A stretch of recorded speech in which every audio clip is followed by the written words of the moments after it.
La perdre n'était pas la fin, c'était le début de l'examen le plus réel que tu auras avec toi-même.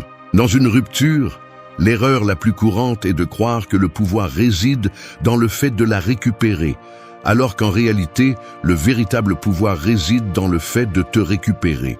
Il ne s'agit pas de lui écrire, de la supplier ou d'essayer de prouver que tu vaux la peine.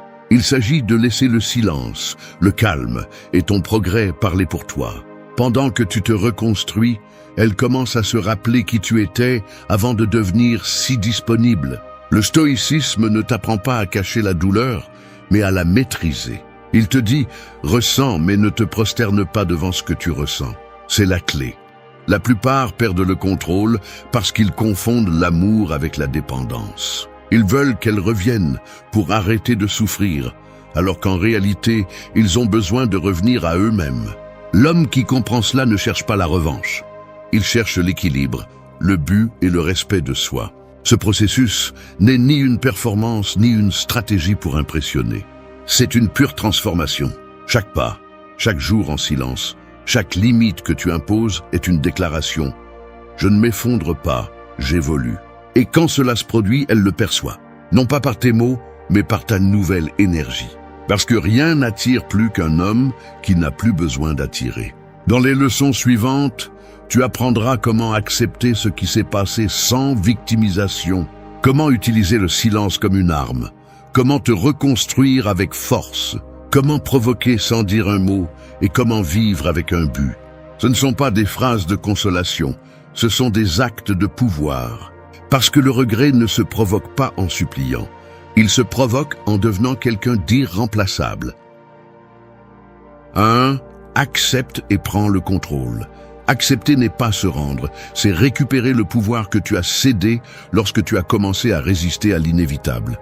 La plupart des gens sombrent après une rupture parce qu'ils luttent contre les faits. Ils revivent des conversations, analysent des messages, imaginent des scénarios alternatifs et pensent que réfléchir à ce qui s'est passé changera quelque chose. Mais cela ne changera rien. Ce qui fait mal n'est pas la perte, mais l'attachement à l'idée que tout aurait dû être différent. Accepter, c'est regarder la réalité sans fioriture, sans excuses et sans peur. Et ce n'est qu'à partir de là que tu peux te relever. Le stoïcisme enseigne que nous ne souffrons pas des événements, mais de l'interprétation que nous en faisons. Ce n'est pas la rupture qui te détruit, mais le refus de l'accepter. Plus tu résistes, plus tu t'épuises. L'acceptation n'est ni froideur, ni résignation. C'est sagesse. C'est le moment exact où tu arrêtes de chercher des coupables. Tu arrêtes de justifier le départ et tu décides de diriger ton énergie vers toi-même. Parce que tant que tu continues à concentrer ton esprit sur ce que tu ne peux pas contrôler, tu continues à perdre du pouvoir. Et le pouvoir perdu se récupère avec la direction, pas avec la nostalgie. Accepter, c'est aussi arrêter de te faire victime. C'est assumer ta responsabilité dans l'histoire, sans te blâmer, mais sans t'évader. C'est comprendre que, même si elle a pris la décision finale, tu as aussi joué un rôle, et au lieu de te reprocher, tu choisis d'apprendre. Parce que tout ce qui t'arrive a une leçon, si tu es prêt à la voir sans ego. À ce moment-là, la vie cesse de sembler un châtiment et devient un entraînement. Lorsque tu acceptes, tu commences à prendre le contrôle, et le contrôle ne signifie pas dominer l'autre, mais te dominer toi-même.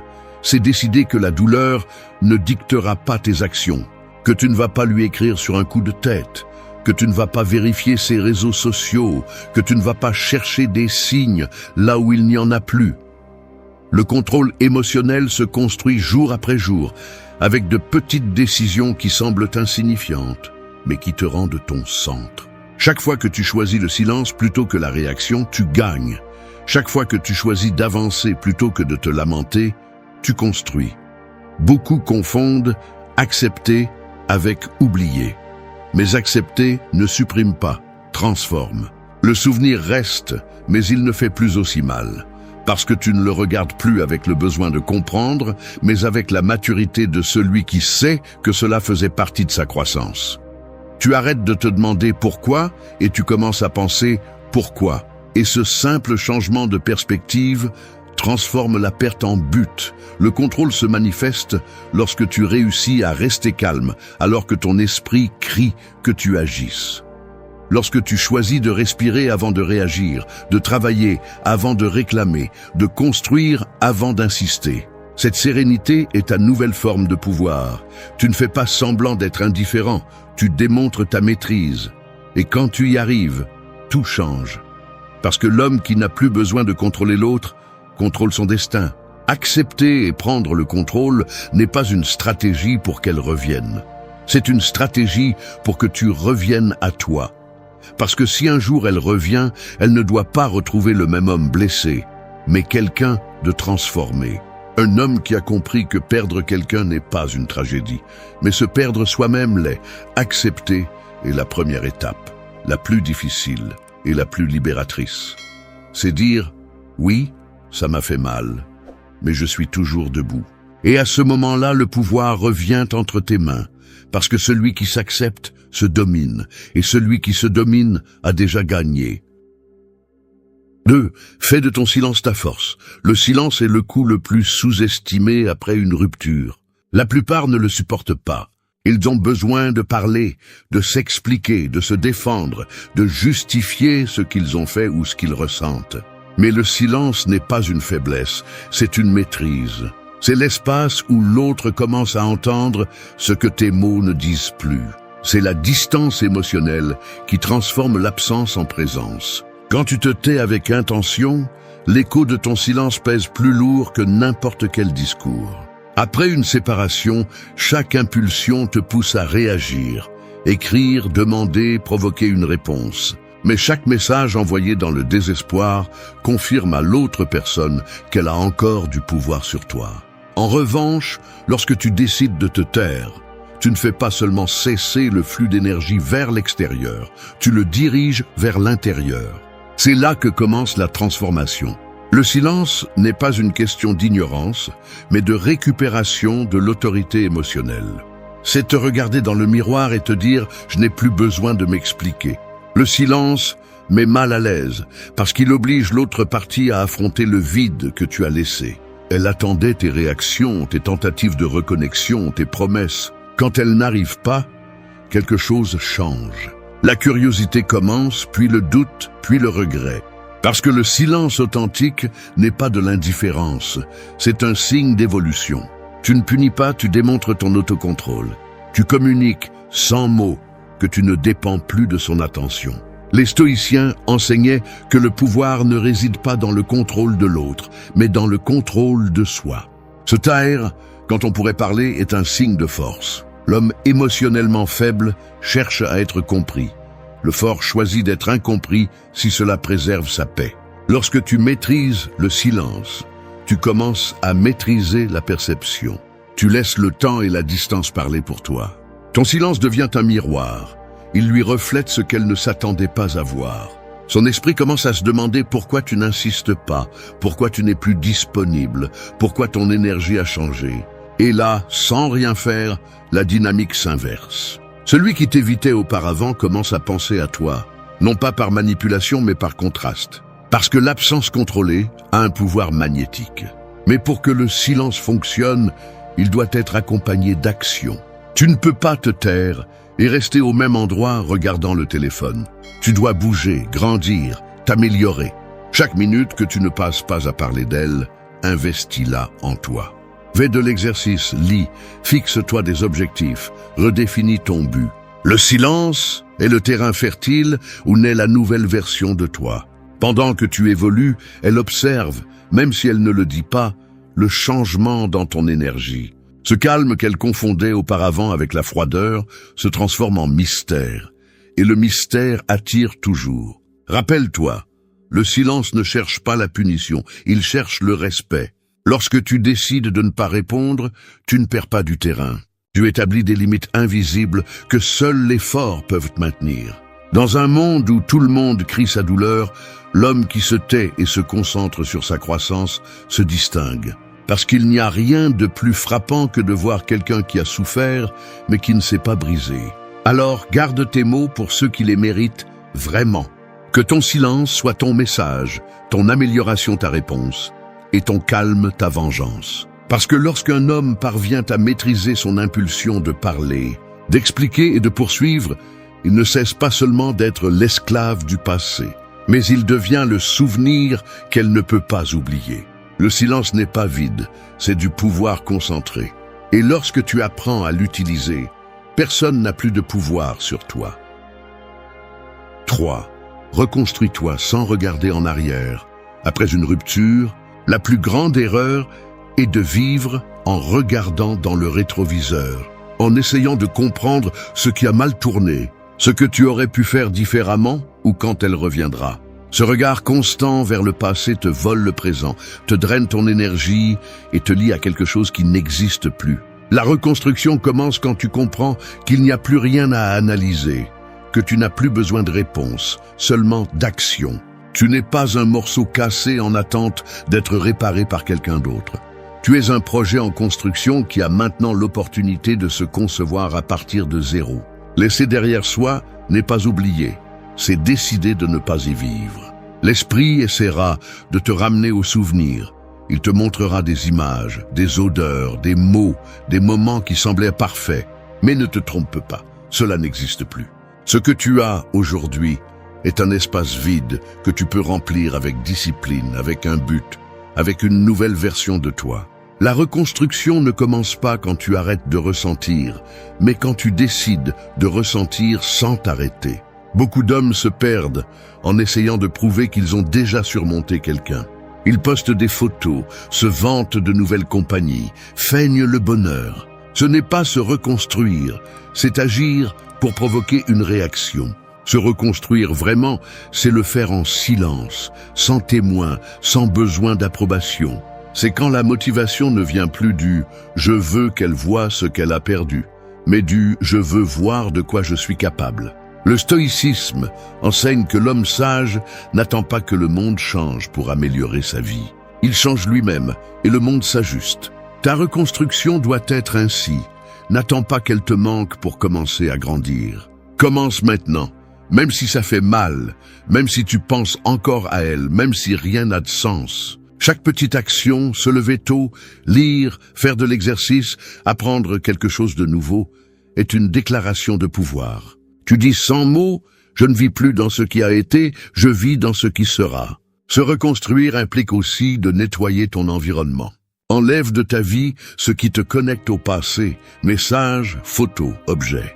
Non pas parce que tu veux effacer l'histoire, mais parce que tu ne veux pas continuer à la revivre.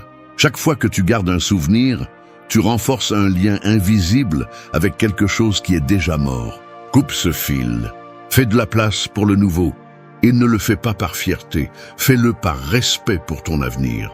Le processus ne sera pas linéaire.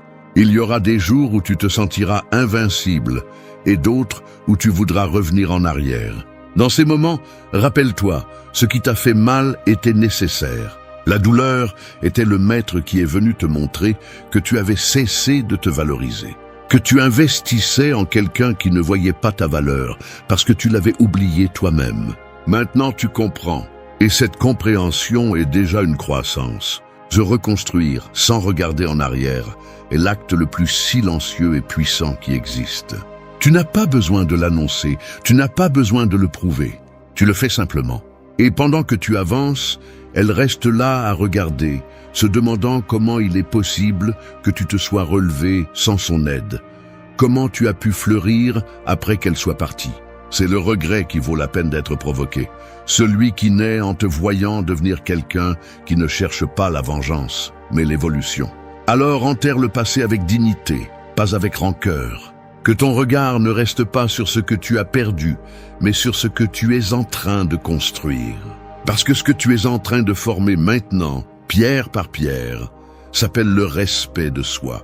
Et quand un homme se reconstruit fermement, sans regarder en arrière, le monde et elle n'ont pas d'autre choix que de l'admirer. 4. Provoque sans rien dire. L'erreur la plus courante après une rupture est d'essayer de prouver sa valeur avec des mots. Croire que si tu expliques, si tu racontes ton changement, si tu montres ton évolution, elle le comprendra. Mais ce qui impacte vraiment ne se dit pas. il se perçoit. La provocation la plus puissante ne vient pas de parler, mais de se taire et d'agir. Provoquer sans rien dire est un art que seuls les hommes qui ont appris à contrôler leur énergie, leur présence et leur mystère maîtrisent.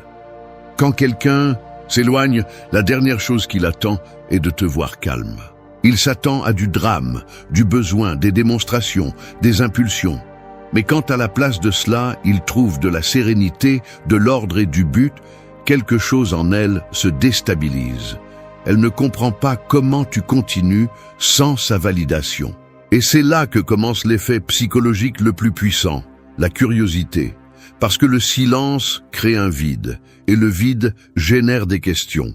Et celui qui pose des questions commence à manquer. Provoquer sans rien dire, c'est construire une version de toi qui devient impossible à ignorer.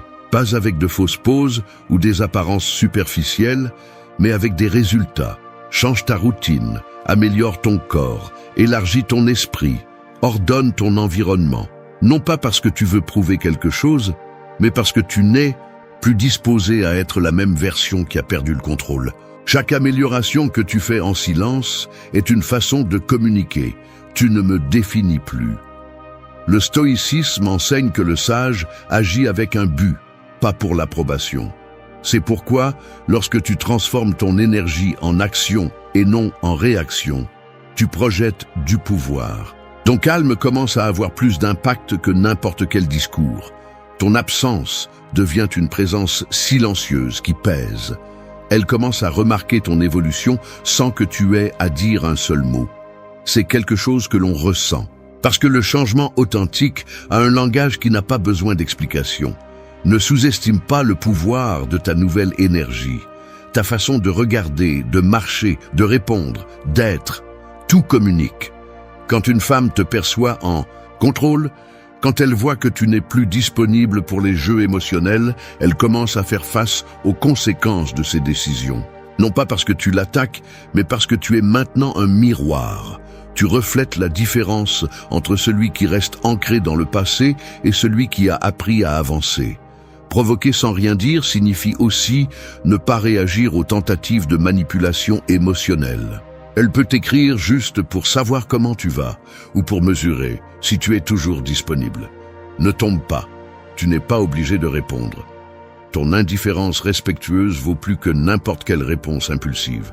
Chaque fois que tu choisis de ne pas mordre à l'hameçon, tu renforces ton pouvoir intérieur. Souviens-toi, celui qui parle le moins contrôle le plus le cadre émotionnel. Dans ce processus, ton objectif n'est pas de prouver que tu vas bien, c'est de l'être. Parce que quand tu l'es vraiment, tout en toi le reflète. La sécurité ne se feint pas, elle se construit. Et quand elle vient de l'intérieur, elle devient du magnétisme. Elle le remarquera, même si elle ne l'admet pas. Elle sentira qu'elle a perdu quelque chose de précieux, non pas parce que tu le dis, mais parce que maintenant, ta présence a une autre fréquence. Alors laisse ta vie parler pour toi. Que tes réalisations soient tes mots et ton calme, ta déclaration. Ne cherche pas à provoquer l'attention, provoque l'admiration. Et fais-le sans effort, car le véritable attrait réside dans l'indépendance. Quand un homme cesse d'expliquer sa valeur et l'incarne simplement, il ne poursuit plus, il attire. Et c'est la provocation la plus élégante et puissante qui existe. Celle de celui qui n'a plus besoin d'être vu pour briller. 5. Réponds calmement. L'homme fort n'est pas celui qui crie le plus fort, mais celui qui ne se laisse pas emporter par le bruit. Après une rupture, ta puissance ne se mesure pas à ce que tu dis, mais à la façon dont tu réagis quand elle essaie de toucher tes émotions. Et crois-moi, ce moment viendra. Elle te testera. Elle enverra un message décontracté, une phrase déguisée en inquiétude ou un silence calculé pour voir si tu es toujours sous son contrôle. C'est là que la plupart échouent, mais pas le stoïcien. Le stoïcien observe, respire et répond calmement. Parce qu'il comprend que celui qui maîtrise sa réaction, maîtrise la situation. L'envie de répondre avec émotion est naturelle, mais c'est aussi le piège le plus dangereux. Quand tu réagis à partir de la blessure, tu abandonnes ton pouvoir. C'est comme si tu disais « tu peux encore m'affecter ». En revanche, Quand tu réponds avec sérénité, tu envoies un message beaucoup plus puissant. Tu ne dépends plus de moi pour savoir qui je suis. Et cela psychologiquement déstabilise n'importe qui, parce que le contrôle qui était exercé sur toi disparaît. Le calme, dans ce contexte, n'est pas une faiblesse. C'est de l'autorité émotionnelle. Réponds calmement même quand tu sens le feu dans ta poitrine. Si elle te cherche, ne te précipite pas pour répondre. Si elle te provoque, ne mords pas à l'hameçon. Si elle t'accuse, ne te défends pas. Le silence ou une réponse brève, ferme et sans émotion sont tes meilleures armes. Tu n'as pas besoin de prouver que tu as raison. Tu as besoin de prouver que tu as le contrôle. Et le contrôle ne se négocie pas, il s'exerce. Chaque fois que tu choisis de rester serein, tu envoies un signal que tu ne joues plus le même jeu. Les stoïciens disaient que la colère et l'impulsivité sont des chaînes qui asservissent l'âme. Un homme qui perd son calme devient prévisible, manipulable, faible. Mais celui qui le conserve devient imprévisible, mystérieux, inébranlable. Le calme est une forme d'intimidation silencieuse. Tu n'as pas besoin de hausser la voix, ni de claquer les portes avec fureur. Il suffit de garder ton centre intact pendant que tout autour de toi essaie de te pousser vers le chaos. Quand tu apprends à répondre calmement, le pouvoir change de main. Elle remarquera la différence. Elle attendra tes anciennes réactions, les appels, les reproches, les explications. Mais à la place, elle trouvera l'équilibre. Elle trouvera un homme qui ne cherche plus à convaincre, mais à comprendre. Et cela déconcerte, parce que l'être humain craint de perdre le contrôle sur ce qu'il croyait connaître. Quand ta réponse ne correspond pas à son attente, elle commence à remettre en question sa perception. Et là, sans effort, tu sèmes le doute, le respect et l'attraction. Ne confonds pas le calme avec l'indifférence. Il ne s'agit pas de faire semblant de ne rien ressentir, mais de ne pas laisser ce que tu ressens te gouverner. Le calme est la manifestation la plus pure de la force intérieure. C'est regarder le conflit dans les yeux et décider de ne pas bouger. C'est être feu à l'intérieur et glace à l'extérieur. C'est apprendre que tout ne mérite pas une réponse immédiate et que parfois, le silence en dit plus que 1000 explications. Si tu réussis à rester calme quand tout en toi veut exploser, tu auras remporté la bataille la plus importante, celle de toi contre toi-même. C'est le véritable test de maturité émotionnelle. Parce que l'homme qui maîtrise sa réaction ne cherche plus la vengeance, il cherche le respect. Et le respect, une fois acquis, ne se perd jamais. Alors la prochaine fois que le passé frappe à ta porte, n'ouvre pas avec émotion, ouvre avec sérénité. Parce que celui qui répond avec calme montre qu'il n'est plus à la hauteur du conflit, mais au-dessus de lui. 6. Reviens un mystère. Rien n'attire plus que l'inconnu. Ce qui est déjà compris cesse d'être intéressant, et ce qui devient prévisible perd de sa valeur. Pendant la relation, tu as probablement donné trop. Tes émotions, tes plans, tes pensées, tout était sur la table. Elle savait quand tu étais heureux, quand tu étais mal, quand tu allais écrire. Il n'y avait pas de place pour le mystère. Et c'est là que le désir meurt. Si tu veux reprendre le pouvoir, tu dois redevenir imprévisible, non pas par manipulation, mais par évolution. Le mystère ne consiste pas à te cacher, mais à devenir plus complexe, plus profond, plus réservé avec ce que tu offrais facilement auparavant. L'homme qui devient mystère n'a pas à feindre la distance. Il la projette naturellement parce qu'il ne cherche plus à être compris. L'énergie que tu investissais autrefois pour démontrer l'amour se transforme maintenant en présence. Tu deviens quelqu'un que tout le monde ne peut pas lire. Et cela psychologiquement désarme, parce que l'être humain craint de perdre l'accès à ce qu'il contrôlait autrefois. Le silence joue en ta faveur, mais le changement le renforce. Change tes routines, ta façon de parler, ta façon de t'habiller, ton environnement. Ne le fais pas pour l'impressionner, fais-le parce que tu as grandi. Quand quelqu'un qui pensait te connaître commence à remarquer une vraie différence, l'esprit se remplit de questions. Que fait-il? Pourquoi a-t-il l'air différent? Qui est à ses côtés? Cette curiosité est le début du regret. Non pas parce que tu la forces à le ressentir, mais parce que tu deviens soudainement un terrain qu'elle ne maîtrise plus. Les stoïciens savaient que le pouvoir réside dans le fait de ne pas tout révéler. Épictète disait que le sage garde son énergie, non par peur, mais par respect pour sa paix. Tu n'as pas à publier tes pas, ni à raconter tes progrès, ni à montrer chaque chose que tu fais. Le véritable mystère réside dans la discrétion. À une époque où tout le monde expose sa vie, l'homme qui choisit le silence et la réserve devient une exception. Et l'exceptionnel attire toujours l'attention. Devenir mystérieux ne signifie pas disparaître, mais être sélectif. Parle moins, observe plus. Ne cherche pas l'attention, laisse la curiosité te trouver. Prends soin de ce que tu partages, prends soin de la façon dont tu réagis. Quand personne ne peut anticiper tes mouvements, tu reprends le contrôle de la narration. Tu cesses d'être le personnage prévisible dont tout le monde parle, et tu deviens l'homme que tout le monde veut déchiffrer. Ce changement n'est pas immédiat, il nécessite de la cohérence. Tu ne peux pas être un mystère si tu es constamment préoccupé par ce qu'elle fait. Tu dois couper le besoin de savoir, de regarder ses réseaux, d'interpréter ses silences. L'inconnu doit aussi s'appliquer dans ton esprit. Arrête de l'étudier, commence à t'étudier, car le véritable énigme naît lorsque ton monde intérieur est plus intéressant que n'importe quelle histoire que tu as perdue. Et quand tu y arriveras, quand elle remarquera qu'elle ne peut plus te lire, que tu ne réagis plus de la même manière, que tu ne vis plus en orbite autour de son attention, quelque chose en elle changera. Elle sentira qu'elle t'a vraiment perdu. Et cette pensée, cette intrigue, sera ta meilleure alliée. Parce qu'il n'y a pas de plus grand pouvoir que de devenir quelqu'un que personne ne peut complètement déchiffrer. Un mystère ne se supplie pas, il se construit. Et quand tu deviens un, le monde commence à tourner à ton rythme. 7. Vice avec un but. Perdre une relation ne signifie pas perdre ton cap, mais beaucoup agissent comme si c'était le cas. Ils restent coincés, sans direction, espérant que le passé revienne pour leur donner un sens. C'est le plus grand piège émotionnel après une rupture. Croire que ta valeur dépend de qui t'accompagne. Quand tu vis sans but, tu deviens facile à manipuler parce que n'importe quelle attention ressemble à un salut. Mais quand tu définis un but, tu reprends le contrôle. Parce que ton énergie cesse de tourner autour de quelqu'un d'autre et commence à se diriger vers quelque chose de plus grand.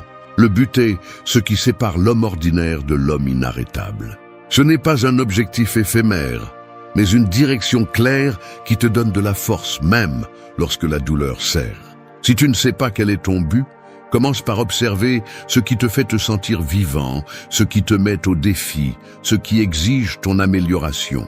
Peut-être que c'est ton travail, ton corps, ton esprit ou un objectif que tu as repoussé par peur ou par confort. Concentre-toi là-dessus, non pas pour te distraire de la douleur, mais pour la transformer en carburant. Quand elle verra que ta vie continue d'avancer, non pas par fierté, mais par détermination, quelque chose dans son esprit changera.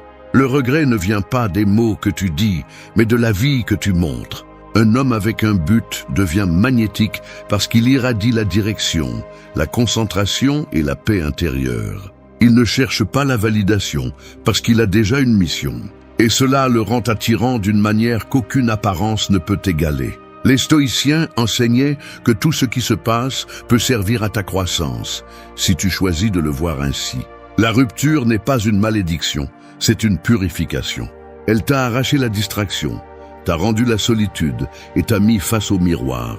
Maintenant, c'est à toi de construire quelque chose qui vaut la peine d'être regardé. L'autodiscipline que tu développes dans ce processus sera le fondement de ta nouvelle vie.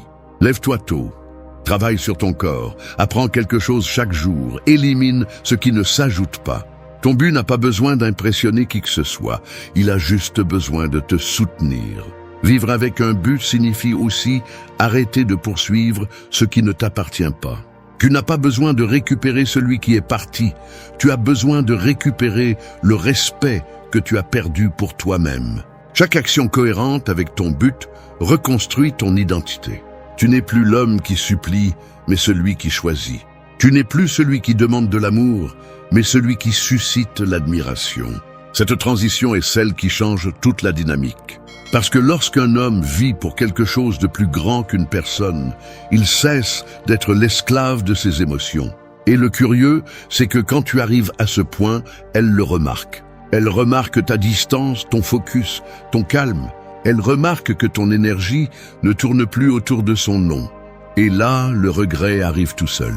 Non pas parce que tu le cherches, mais parce que la loi naturelle de l'attraction dit que celui qui se trouve lui-même suscite toujours de l'intérêt chez ceux qui l'ont perdu. Alors fais de ton but ta revanche. Que ton progrès soit ta réponse et ta vie, la preuve que rien ni personne ne peut t'arrêter. 8. Définis tes limites. Le pouvoir personnel s'effondre lorsque tu ne sais pas dire assez. Pendant la relation, tu as probablement trop cédé, ignoré des signaux, accepté des comportements qui t'épuisaient et tu t'es peu à peu effacé pour maintenir la paix. Mais le prix de l'absence de limites est toujours le même, la perte de respect d'abord envers toi-même puis envers les autres. Si tu veux reprendre le contrôle après une rupture, tu dois reconstruire tes limites, non pas comme des murs d'orgueil, mais comme des frontières de dignité. Fixer des limites n'est pas une vengeance, c'est une clarté. C'est comprendre que l'amour ne consiste pas à tout supporter, mais à te respecter même quand tu aimes. Quand quelqu'un franchit cette ligne et que tu le permets, tu lui apprends comment il peut te traiter. Le problème est que nous confondons souvent l'amour avec l'endurance. Nous pensons que comprendre, c'est céder et que être patient, c'est se taire. Mais le stoïcisme enseigne le contraire. Celui qui ne se respecte pas lui-même ne peut pas attendre de respect du monde. La tempérance ne signifie pas passivité. Elle signifie savoir quand agir, quand s'éloigner et quand garder le silence avec intention. Tes limites sont la mesure de ta valeur. Si tu as du mal à dire non, c'est parce que tu ne sais pas encore ce que tu vaux. Le jour où tu comprendras que ton énergie, ton temps et ta paix sont sacrés, tu arrêteras de les donner à ceux qui ne les apprécient pas. Et paradoxalement, c'est à ce moment-là que tu retrouves du pouvoir. Parce que le respect ne se demande pas, il s'impose avec cohérence. Chaque fois que tu maintiens une limite, tu renforces ton estime de toi. Tu te dis à toi-même, je ne vais plus me trahir par peur de perdre quelqu'un. Après une rupture, il est vital de fixer des limites. Si elle revient vers toi, ne cours pas. Si elle te parle de manière ambiguë, ne tombe pas dans le jeu. Si elle essaie de renouer le lien sans engagement réel, aie la force de dire non, non pas par rancune, mais parce que tu as déjà appris ce qui se passe quand tu te contentes de moins que ce que tu mérites. Un homme sans limite est un terrain facile à envahir. Un homme avec des limites est impossible à manipuler. Et quand cela se produit, le respect revient, même de la part de celui qui l'a perdu une fois. Les limites s'appliquent aussi à toi-même. Arrête de vérifier ses réseaux, de justifier son comportement, de nourrir le souvenir avec des pensées répétitives. Chaque fois que tu franchis ces limites mentales, tu recules. La discipline émotionnelle commence par fermer les portes internes qui te lient au passé. Si quelque chose te prive de ta paix, coupe l'accès. Tu n'as pas besoin de prouver quoi que ce soit en supprimant ou en bloquant. Tu as besoin de le faire pour ta tranquillité, pas par orgueil. Le pouvoir qui émane d'un homme qui se respecte est indéniable. Il ne cherche pas l'attention, il l'attire, il ne demande pas de validation, il l'impose par sa présence. Parce que celui qui fixe ses limites cesse d'être réactif et devient sélectif. Et cette énergie, cette assurance silencieuse, est ce qui génère du regret chez ceux qui te prenaient pour acquis. Quand elle verra qu'elle ne peut plus accéder à toi comme avant, que ses paroles ne te déstabilisent plus, elle comprendra qu'elle a perdu quelque chose de précieux. Un homme qui a appris à se respecter. Alors, montre clairement par tes actes où se termine l'accès à ton énergie. Tu n'as pas besoin de l'expliquer, juste de le vivre. Ta limite est ta frontière, ton bouclier, ta déclaration de pouvoir. Parce que quand quelqu'un ne peut plus te franchir facilement, il commence à te voir différemment. Et cette différence, ce nouveau respect, est ce qui marque la véritable fin du cycle. Celui qui fixe ses limites ne perd pas, il s'élève. Et quand tu t'élèves, personne ne te touche sans ta permission. La plupart des gens essaient d'organiser leur vie en changeant ce qui est à l'extérieur.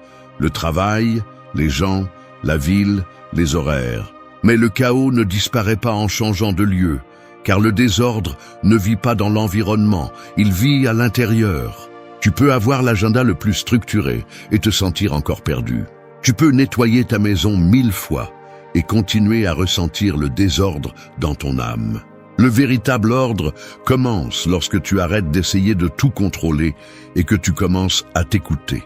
Quand tu comprends que tu n'as pas besoin que tout soit parfait pour être en paix, mais que tu as besoin d'être en paix pour que tout commence à s'organiser. Ce processus n'est ni joli ni rapide. C'est une reconstruction silencieuse qui exige de te confronter à toi-même, à ce que tu as remis à plus tard, à ce que tu prétends ne pas voir. Et c'est là que la plupart abandonnent. Parce que mettre de l'ordre dans sa vie n'est pas une question d'esthétique, mais de caractère. Cela implique de te dire la vérité, même si ça fait mal. Cela implique de lâcher des personnes, des habitudes, des pensées et des excuses qui soutiennent ton désordre. Il n'y a pas moyen d'avoir de la clarté si ton esprit est saturé. Il n'y a pas de calme si ton corps est épuisé. Il n'y a pas de cohérence si tes émotions dominent plus que ta raison. L'ordre intérieur n'est pas atteint lorsque tout s'emboîte, mais lorsque tu apprends à te soutenir, même lorsque rien ne le fait. Cette vidéo ne cherche pas à te dire ce que tu sais déjà, mais à te rappeler ce que tu as oublié, que le pouvoir de mettre ta vie en équilibre commence par toi, pas à l'extérieur, pas demain, ici et maintenant. Parce que celui qui parvient à se maîtriser n'a plus besoin de contrôler quoi que ce soit d'autre. 1. Maîtrise ton attention. Ton attention est le champ de bataille où se décide ton destin. Tout ce que tu es, fais ou ressens dépend de la direction vers laquelle tu la diriges. Et si tu ne la contrôles pas, quelqu'un d'autre le fera pour toi. Aujourd'hui, nous vivons une guerre silencieuse pour ton attention. Notifications, distractions, comparaisons et stimuli qui te dérobent du présent. La plupart ne pensent plus, ils réagissent simplement. Ils courent, mais ne savent pas vers où. Ils parlent, mais ne s'écoutent pas. Ils veulent tout, mais ne se concentrent sur rien. Et c'est là le véritable chaos. Non pas dans le monde, mais dans l'esprit dispersé qui tente de tout englober sans rien comprendre. Maîtriser ton attention ne signifie pas vivre isolé, mais apprendre à choisir à quoi tu donnes de l'énergie et à quoi tu n'en donnes pas. Car chaque pensée que tu nourris devient une graine qui grandira en toi. Veux-tu vraiment que ton esprit soit un jardin plein de bruit, de culpabilité et d'anxiété? L'attention est le filtre qui décide de ce qui reste en toi. C'est pourquoi tu dois la former comme un muscle. Éteins le bruit extérieur. Observe tes pensées sans te laisser emporter par elles. Et chaque fois que tu te surprends à être distrait, reviens au présent. Reviens à toi. Le stoïcisme enseigne que rien d'extérieur ne peut te dominer si tu apprends à maîtriser ton esprit. Marc Aurèle le savait lorsqu'il écrivait que « la vie est ce que pensent tes pensées ». Cette phrase résume une vérité brutale. Ta réalité dépend de ce que tu choisis de regarder. Si tu concentres ton attention sur ce que tu ne contrôles pas, tu vivras frustré. Si tu la diriges vers l'essentiel, tu commenceras à voir clairement. Il ne s'agit pas de fuir le monde, mais d'apprendre à rester lucide en son sein. Chaque fois que tu te sens perdu, arrête-toi, respire, demande-toi « Sur quoi est-ce que je concentre mon énergie maintenant ?» Cette simple question peut changer ta journée. L'esprit ne se met pas en ordre en répétant de jolies phrases, mais en prenant le contrôle de l'attention. Parce que lorsque ton attention se fragmente, ta force se disperse. Mais quand tu la centres, tout le reste commence à s'aligner. Commence par de petites choses. Laisse ton téléphone pendant que tu manges. Écoute sans penser à ce que tu vas répondre. Consacre des minutes au silence, sans chercher de stimuli. Cet entraînement quotidien est ce qui crée un esprit discipliné. Parce que l'attention n'est pas gagnée par la force, mais par la présence. Et celui qui apprend à être présent devient invincible. La plupart se plaignent de ne pas avoir de temps, mais en réalité, ce qui leur manque n'est pas le temps, c'est le focus. Ils n'ont pas besoin de plus d'heures, ils ont besoin de plus de conscience. La vie ne s'échappe pas par les secondes qui passent, mais par les pensées qui vagabondent sans contrôle. Maîtriser ton attention, c'est reprendre le contrôle de ton esprit. C'est décider ce qui mérite de rester et ce qui doit partir. Quand ton attention est ferme, ton intérieur s'ordonne. Et quand ton intérieur s'ordonne, tout le reste commence à se mettre en place. C'est là le véritable pouvoir. Non pas celui de contrôler ce qui t'entoure, mais celui de contrôler ce à quoi tu décides de penser. Parce que celui qui maîtrise son attention, maîtrise son monde. 2. Honore ton corps. Ton corps n'est pas un accessoire, c'est le temple où réside ton esprit, tes émotions et ton but. Pourtant, la plupart des gens le traitent comme un instrument jetable. Ils le surchargent, le poussent, l'ignorent. Et ensuite, ils se demandent pourquoi ils se sentent constamment fatigués, sans énergie, sans clarté. Tu ne peux pas construire une vie ordonnée si la base qui la soutient est affaiblie. Tu ne peux pas aspirer à la tranquillité lorsque tu dors peu, que tu manges mal ou que tu pousses ton corps à ses limites tous les jours. Le corps est le reflet silencieux du respect que tu as pour toi-même. Et quand tu l'honores, tout en toi commence à s'aligner. Il ne s'agit pas d'avoir le corps parfait, mais d'avoir un corps présent. Un corps que tu écoutes, que tu prends soin et que tu comprends. Chaque douleur physique est un message que tu as ignoré. Chaque tension musculaire est une émotion non traitée. Chaque fatigue constante est un signe que tu demandes plus que tu ne donnes. Et pourtant, nous continuons à anesthésier le corps avec un excès de travail, d'écran et de distraction, comme s'il était immortel. Mais le corps se souvient de ce que l'esprit oublie. L'honorer signifie lui rendre la connexion que tu as perdue avec l'essentiel. Sortir marcher sans écouteurs. Dormir suffisamment sans se sentir coupable. Manger sans punition ni excès. Respirer profondément et être reconnaissant d'être en vie. Cela semble simple, mais c'est ce que le stoïcisme appelait vivre selon la nature. Ne pas lutter contre le rythme de la vie, mais se synchroniser avec lui.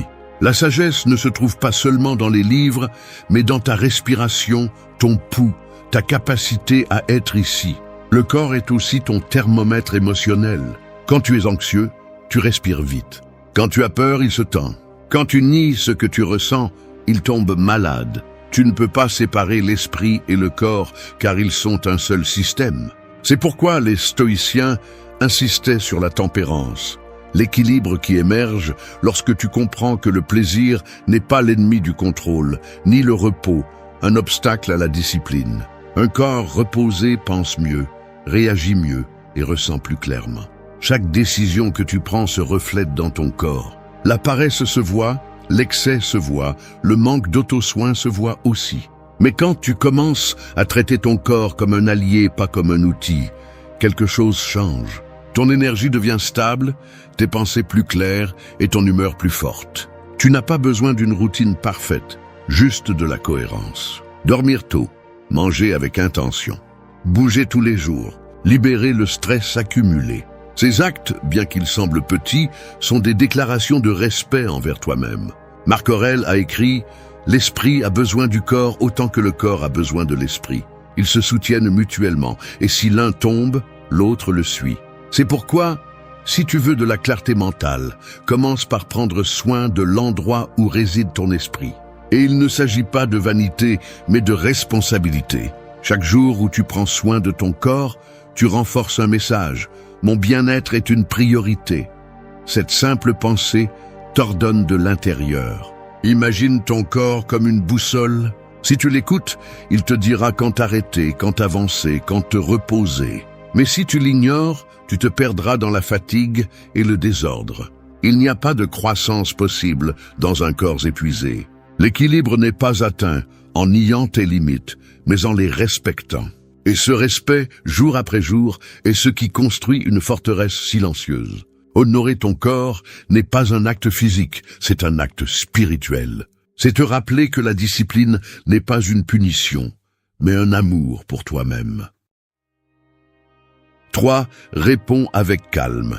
Le véritable contrôle ne se démontre pas en parlant plus fort, mais en gardant son calme lorsque tout le monde perd le sien. Dans un monde où les gens réagissent impulsivement, répondre avec sérénité est devenu un acte de pouvoir. La plupart n'écoutent pas pour comprendre, ils écoutent pour répondre. Ils ne pensent pas, ils réagissent simplement. Ils se laissent emporter par la colère, l'orgueil ou le besoin d'avoir raison. Mais celui qui maîtrise sa réaction, maîtrise le cours de sa vie. Répondre avec calme n'est pas une faiblesse. C'est la force à l'état pur. Il faut plus de force pour contenir un mot blessant que pour le lancer. Il faut plus de sagesse pour se taire à temps que pour laisser l'ego vous faire parler trop. Le calme ne s'hérite pas, il se travaille. Et il se travaille au quotidien. Quand quelqu'un vous provoque, quand les choses ne se passent pas comme vous l'espériez, quand vous ressentez la pression d'exploser, mais que vous choisissez de respirer au lieu de réagir. Là, dans ces secondes de lucidité, se trouve la différence entre détruire et construire. Les stoïciens le savaient bien.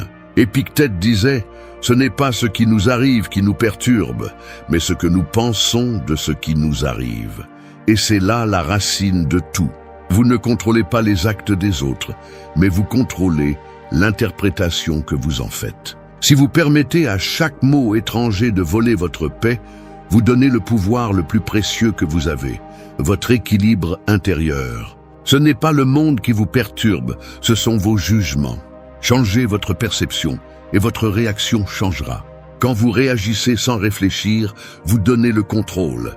Vous devenez esclave de vos émotions. Mais quand vous répondez avec calme, vous envoyez un message à votre esprit « Je décide ». C'est l'essence de l'ordre intérieur. Ce n'est pas vivre sans émotion, mais apprendre à les diriger. La colère, la peur, la frustration, toutes peuvent être utiles si vous les utilisez avec sagesse. Le problème n'est pas de ressentir, le problème est de se perdre dans ce que l'on ressent. Le calme n'arrive pas par magie, il arrive par la pratique. Commencez par observer votre corps lorsque quelque chose vous dérange. Le pouls s'accélère, les muscles se tendent, la respiration s'agite. C'est votre avertissement. Là, vous devez vous arrêter, inhaler et vous rappeler que le silence peut être une réponse plus puissante que n'importe quel argument. Vous n'avez rien à prouver. La paix intérieure se fait sentir sans mots. Répondez avec calme même lorsque vous avez raison, car la raison sans sérénité perd de sa valeur. Et souvenez-vous de ceci, les personnes qui cherchent à vous provoquer ne veulent pas votre vérité, elles veulent votre réaction. Ne leur donnez pas ce pouvoir. Votre silence dérange plus que votre colère. Votre composture déroute plus que votre cri. Et lorsque vous apprenez à garder votre calme au milieu du chaos, vous devenez quelqu'un d'impossible à manipuler. La prochaine fois que la vie vous mettra à l'épreuve, ne cherchez pas à gagner la discussion.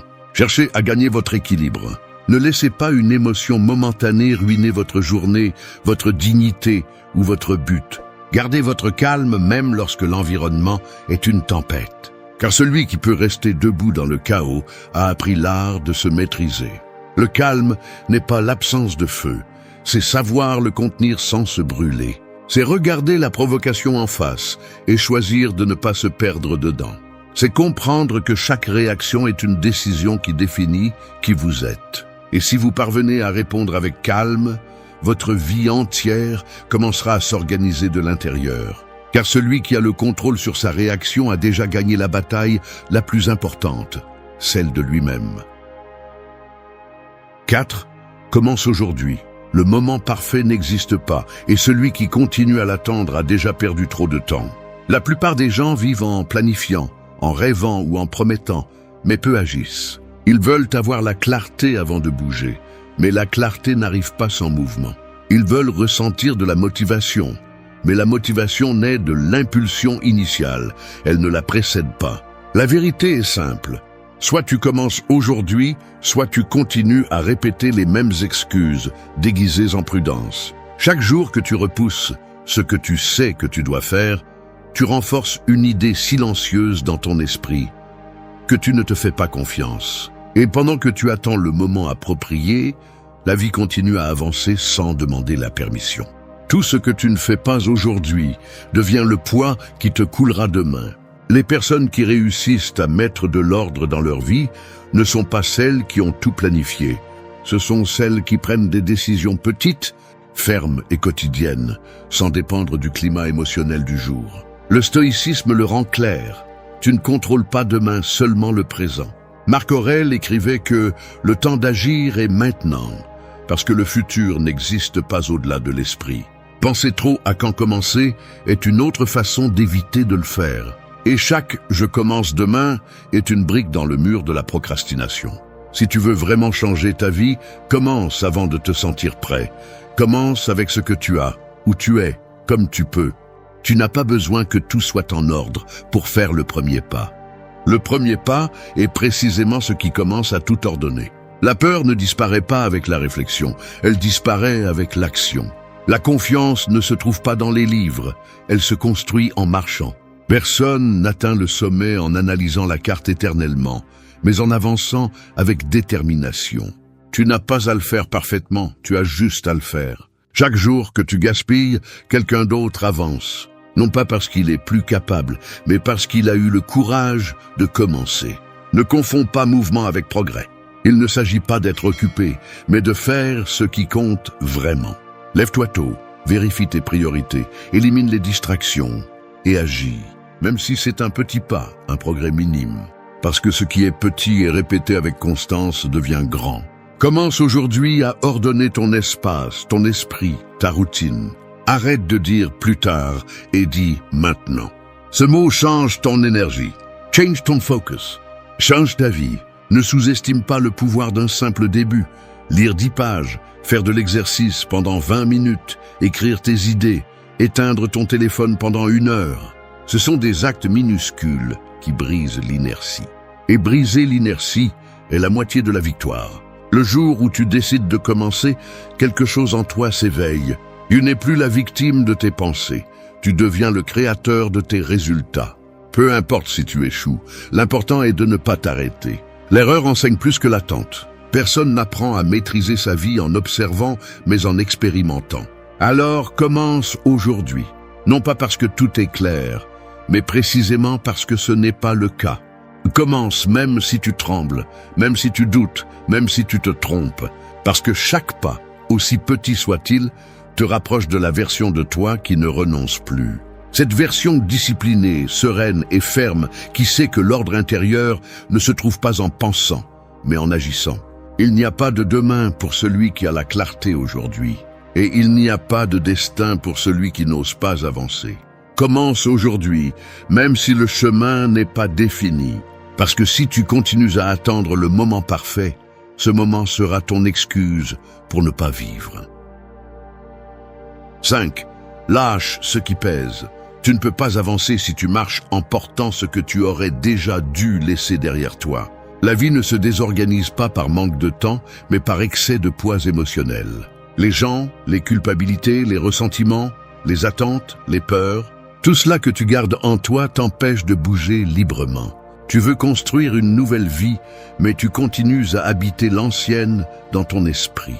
Le véritable ordre n'est pas atteint en accumulant plus, mais en lâchant ce qui est inutile.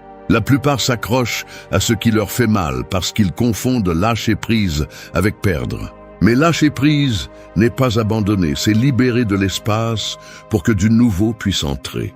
S'accrocher au passé ne te donne pas de stabilité, ça te donne des chaînes. Et plus tu serres, plus tu t'épuises. L'esprit saturé ne peut pas penser clairement. C'est pourquoi, quand tout te semble confus, tu n'as pas besoin d'ajouter plus. Tu as besoin de retirer. Retirer les pensées qui ne te servent pas. Retirer les personnes qui te diminuent. Retirer les soucis que tu ne peux pas résoudre. Les stoïciens comprenaient que la souffrance naît du désir de contrôler ce qui ne peut pas l'être. Épictète l'expliquait crûment.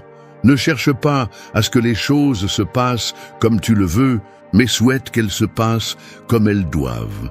Et ta vie sera sereine. C'est là l'essence de lâcher prise. Il ne s'agit pas d'oublier, mais d'accepter.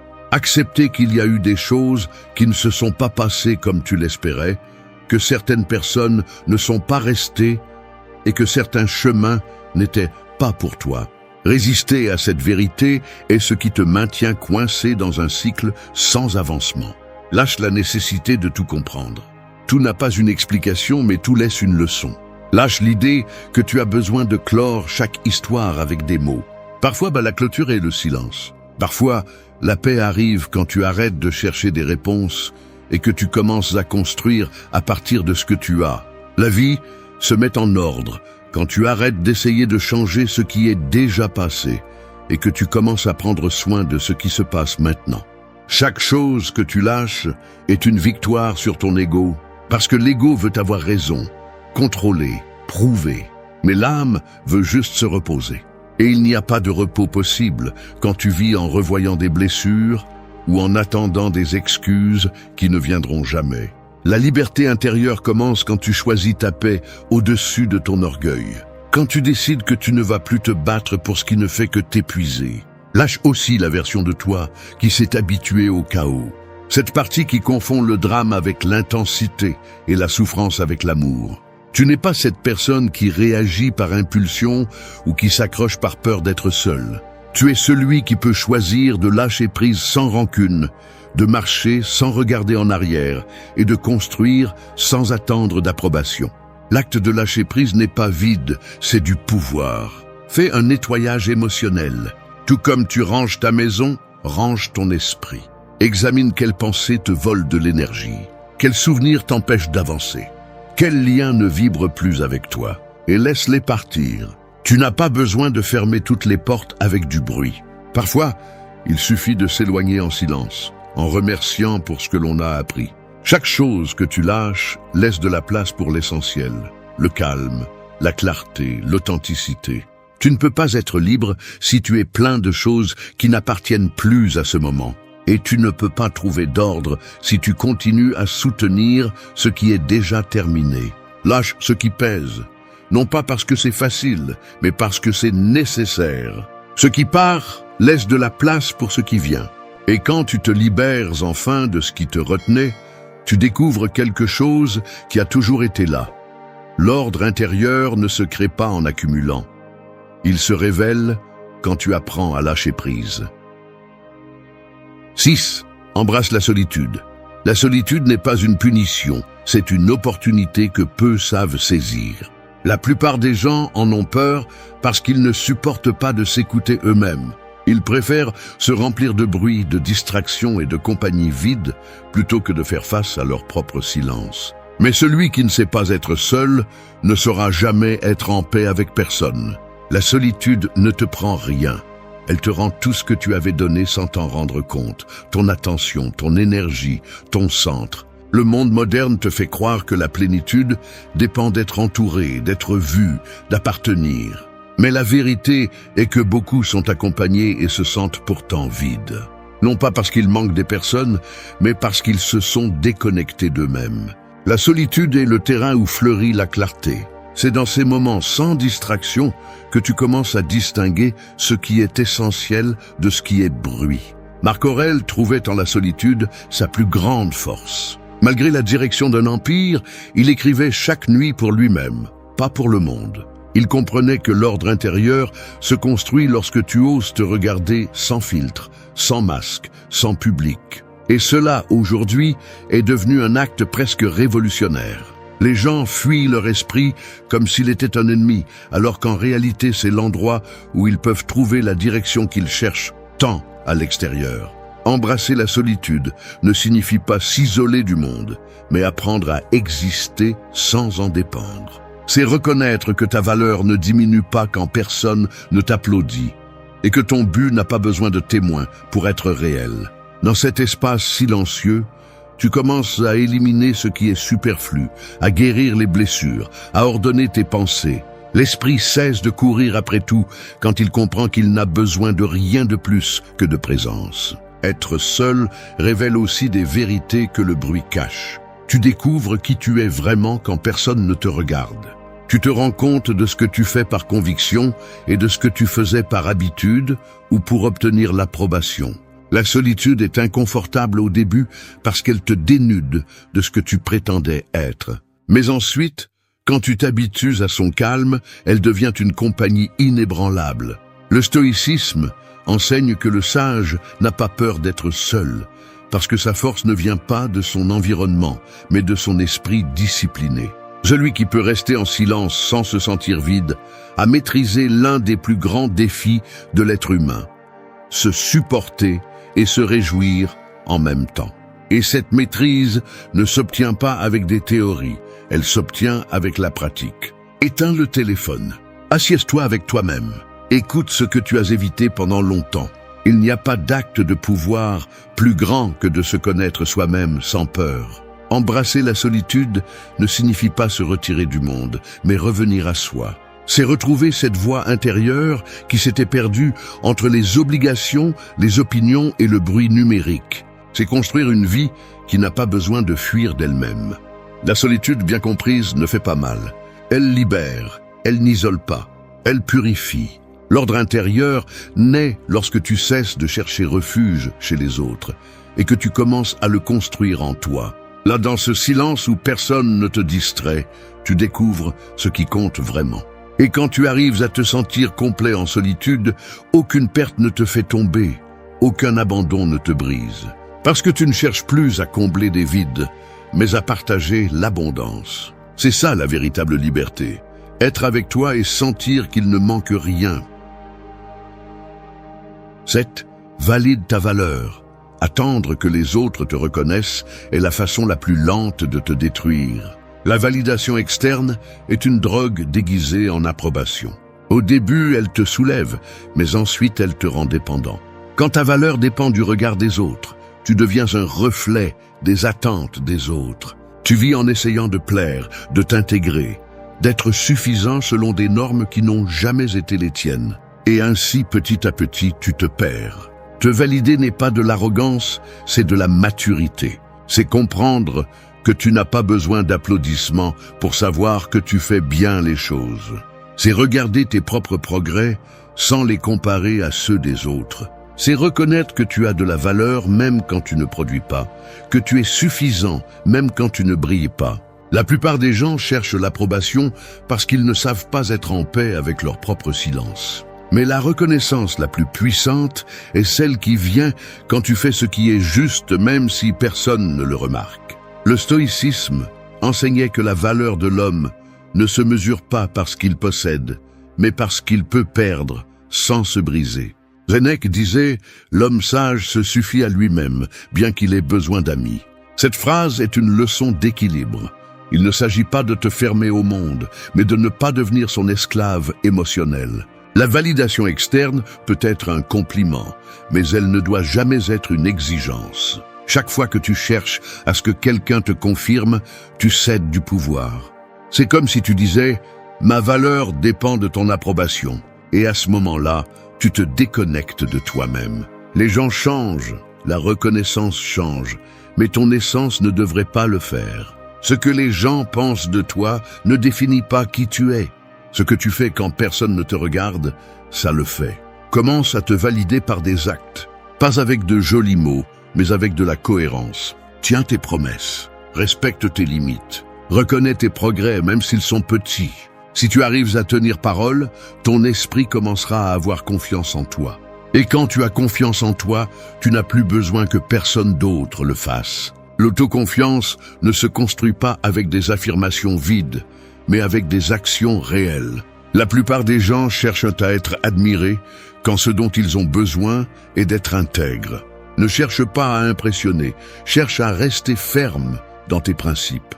Ne te définis pas par les résultats, mais par l'effort que tu mets chaque jour. Parce que la valeur n'est pas dans ce que tu accomplis, mais dans ce que tu résistes sans abandonner. Il y aura des jours où personne ne reconnaîtra ce que tu fais. Personne ne verra tes efforts, tes nuits blanches, tes batailles internes. Et c'est là que tu as le plus besoin de te valider. Non pas parce que tu es parfait, mais parce que tu continues d'essayer. Reconnais-toi pour ta constance, ton courage, ta capacité à continuer même quand il n'y a pas de témoin. Valide ta valeur sans te comparer. Chaque vie a son rythme, chaque personne a son processus. Tu n'as pas besoin de te démarquer, tu as besoin d'être fidèle à toi-même. Quand tu apprends à te valoriser de l'intérieur, tu arrêtes de poursuivre le superficiel. Tu n'as plus besoin que le monde te voie, parce que tu te vois déjà. Et quand cela arrive, tu retrouves la liberté que tu as perdue en dépendant du jugement des autres. Valide ta valeur aujourd'hui, sans demander la permission. Parce que celui qui apprend à se reconnaître arrête de mendier l'amour et commence à construire le respect. 8. Choisis le progrès. Le perfectionnisme est le piège le plus élégant de l'autosabotage. Il te fait croire que tu n'es pas prêt, qu'il manque encore quelque chose, que tu pourrais faire mieux. Et pendant que tu attends cette version idéale de toi, la vie passe. La quête de la perfection paralyse plus de rêves que l'échec. C'est pourquoi celui qui désire un ordre intérieur doit toujours choisir le progrès sur la perfection. Parce que grandir ne consiste pas à le faire impeccablement, mais à le rendre possible. Le progrès est mouvement, et le mouvement est vie. L'opposé du chaos n'est pas le contrôle, c'est l'avancement constant. Mais la plupart se bloquent parce qu'ils ont peur d'échouer. Ils craignent de faire un pas imparfait, ils craignent d'être jugés, ils craignent de ne pas faire comme les autres attendent. Cette mentalité les enferme dans un cercle où ils ne font rien, mais le justifient par des excuses. Celui qui attend la perfection n'évolue pas, il se flétrit. Le stoïcisme enseigne que la vertu n'est pas de tout faire bien, mais de le faire avec intention. Marc Aurèle l'a exprimé sans fioriture. Fais ce que la nature te demande maintenant. C'est-à-dire, agis. Non pas quand tout sera aligné, mais quand ce sera le moment. Et le moment est toujours maintenant. Chaque jour est une occasion de s'améliorer, même un peu. Chaque décision est une possibilité de croissance. Mais si tu exiges la perfection, tu finis par te punir pour avancer lentement. Et avancer lentement est toujours avancer. Choisis le progrès comme philosophie de vie. Lève-toi et fais même si tu n'en as pas envie. Apprends même si tu ne comprends pas tout. Demande pardon même si ton orgueil résiste. Corrige tes erreurs sans avoir honte de les avoir commises. Le progrès se construit avec humilité, pas avec ego. Personne ne grandit en prétendant être invincible. Arrête de mesurer ta croissance avec la règle des autres. Ce qui pour l'un est un petit pas, pour toi peut être une révolution. L'important n'est pas la vitesse, mais la direction. Si chaque jour tu es un peu plus conscient, plus patient, plus discipliné, alors tu avances. Ne cherche pas de grands sauts, cherche des pas fermes. La constance silencieuse l'emporte sur l'impulsion du moment. Le perfectionnisme tue aussi la joie. Celui qui ne se permet pas de profiter du processus vit frustré. Il attend le résultat final pour se sentir satisfait, mais quand il arrive, il pense déjà à la suite. Ce n'est jamais suffisant. En revanche, celui qui choisit le progrès célèbre les petites victoires. Il est reconnaissant pour l'effort quotidien, se sent en paix avec ce qu'il fait et fait confiance au rythme naturel de la vie. Ce type de personne n'a pas besoin de prouver quoi que ce soit, car il sait que le véritable succès réside dans la continuité, pas dans le spectacle. La discipline, la concentration et la patience sont les fondements du progrès. Tu n'as pas besoin de faire beaucoup, tu as besoin de le faire tous les jours. Même si c'est peu, mais constant. Même si personne ne le voit, mais que tu le sais. L'esprit se renforce dans la répétition et l'âme trouve la paix dans la cohérence. L'ordre intérieur surgit lorsque tu arrêtes d'exiger la perfection et que tu commences à valoriser l'avancement quotidien. Choisis le progrès même lorsque tu te sens perdu, parce que bouger, même lentement, te maintient en vie. Parce qu'essayer, même si tu échoues, te maintient éveillé. Et parce qu'à chaque fois que tu choisis d'avancer, tu dis à la vie, « Je ne renonce pas, cette décision est du pur pouvoir. » Choisis le progrès sur l'orgueil, sur la comparaison, sur le doute. Tu n'as pas besoin d'être parfait, tu as besoin d'être constant. La perfection cherche l'approbation, le progrès cherche l'évolution. Et celui qui choisit d'évoluer chaque jour, même un peu, finit par atteindre une paix que les perfectionnistes ne connaîtront jamais. Parce que l'ordre n'est pas atteint lorsque tout est impeccable, mais lorsque tu choisis de continuer à avancer, même lorsque rien ne l'est.